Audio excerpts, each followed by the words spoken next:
¿Qué es un pecado mortal y un pecado venial? Conviene valorar los pecados según su gravedad. La distinción entre pecado mortal y venial, perceptible ya en la Escritura, se ha impuesto en la tradición de la Iglesia. La experiencia de los hombres la corroboran. El pecado mortal destruye la caridad en el corazón del hombre por una infracción grave de la ley de Dios. Aparta al hombre de Dios, que es su fin último y su bienaventuranza, prefiriendo un bien inferior. El pecado venial deja subsistir la caridad, aunque la ofende y la hiere.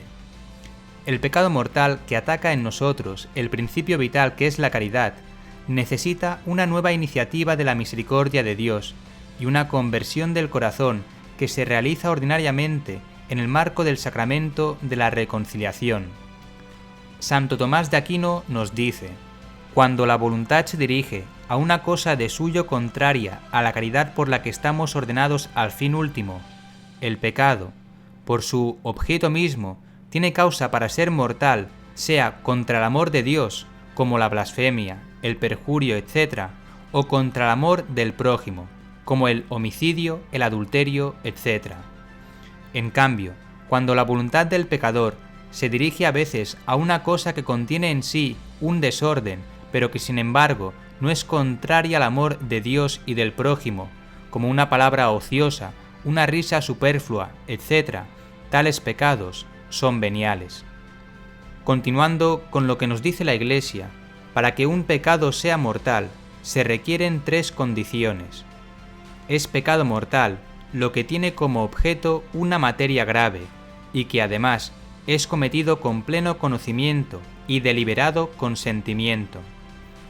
La materia grave es precisada por los 10 mandamientos, según las respuestas de Jesús al joven rico: no mates, no cometas adulterio, no robes, no levantes testimonio falso, no seas injusto, honra a tu padre y a tu madre. Marcos 10:19. La gravedad de los pecados es mayor o menor. Un asesinato es más grave que un robo. La cualidad de las personas lesionadas cuenta también. La violencia ejercida contra los padres es más grave que la ejercida contra un extraño. El pecado mortal requiere plena conciencia y entero consentimiento. Presupone el conocimiento del carácter pecaminoso del acto, de su oposición a la ley de Dios. Implica también un consentimiento suficientemente deliberado para ser una elección personal.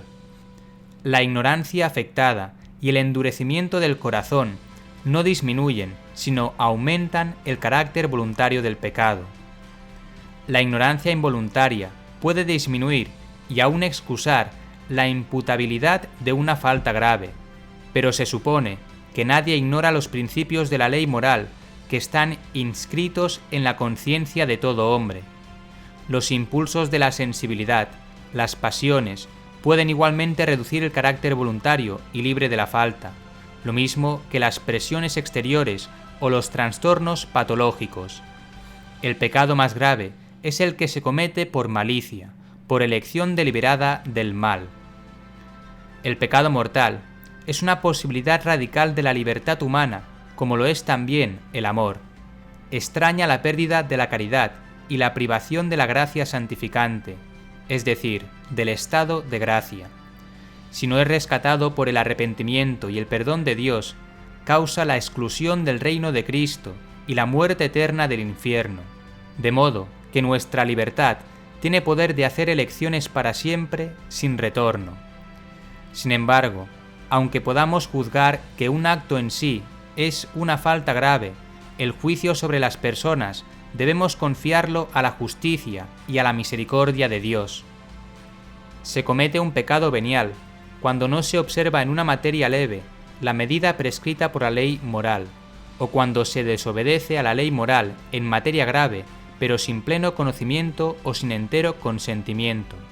El pecado venial debilita la caridad, extraña un afecto desordenado a bienes creados, impide el progreso del alma en el ejercicio de las virtudes y la práctica del bien moral, merece penas temporales. El pecado venial deliberado y que permanece sin arrepentimiento nos dispone poco a poco a cometer el pecado mortal. No obstante, el pecado venial no nos hace contrarios a la voluntad y la amistad divina, no rompe la alianza con Dios, es humanamente reparable con la gracia de Dios, no priva de la gracia santificante, de la amistad con Dios, de la caridad, ni por tanto de la bienaventuranza eterna. San Agustín también nos dice sobre ello: el hombre, mientras permanece en la carne, no puede evitar todo pecado, al menos los pecados leves, pero estos pecados, que llamamos leves, no los consideres poca cosa. Si los tienes por tales, cuando los pesas, tiembla cuando los cuentas. Muchos objetos pequeños hacen una gran masa, muchas gotas de agua llenan un río, muchos granos hacen un montón. ¿Cuál es entonces nuestra esperanza? Ante todo, la confesión. En las Sagradas Escrituras encontramos: todo pecado y blasfemia será perdonado a los hombres, pero la blasfemia contra el Espíritu Santo no será perdonada. No hay límites a la misericordia de Dios, pero quien se niega deliberadamente a acoger la misericordia de Dios mediante el arrepentimiento, rechaza el perdón de sus pecados y la salvación ofrecida por el Espíritu Santo. Semejante endurecimiento puede conducir a la condenación final y a la perdición eterna.